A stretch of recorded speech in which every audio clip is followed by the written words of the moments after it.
I'm going to take you through the steps we've been working with the students on as they're looking at bar model problems. So this is an example from tonight's homework. It's number 5. The first step that we've asked students to do is read carefully through the problem and underline the important information. So Pedro has 48 basketball trading cards. They're going to need to know that there are 48 to start with. Joe gives him 18 more. We need to know that there are 18 more joining the set. How many basketball trading cards does Pedro have in all? The important information is how many and in all. The first step in making a bar model is for students to draw their bar and then start plugging in the information that they know. So if we know that Pedro has 48 trading cards to begin with and ends up with 18 more joining the set, we can start filling in that information. I'm going to do my best approximation for a round where my bars should be divided, thinking about how much 48 is and how much 18 is.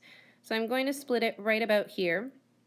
I'm going to make a bracket for each of my two parts.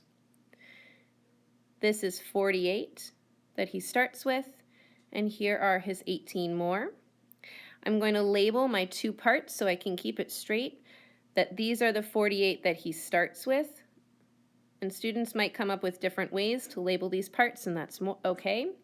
Joe gives him 18 more. Sometimes it's hard to fit in the word. I might even just put a plus sign in here so that I know that this is how many more he's gaining. Now I'm going to think about where is my question mark going to go. The part of this bar model that I don't know is how many does Pedro have in all. So I know that I'm going to be looking for my total. The language that we've been using with the students is that if you know the two parts, you know part, and you have to find out the total, we know to add.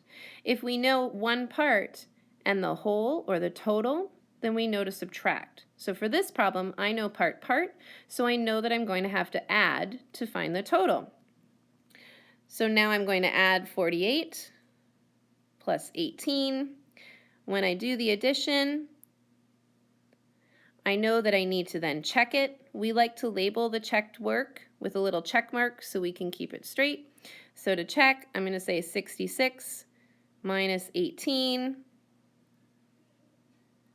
And when I do the subtraction, I should find that these two numbers match. We've asked students to start circling their answer so that they don't end up writing in the answer from their checking, and they can keep those two solutions separate.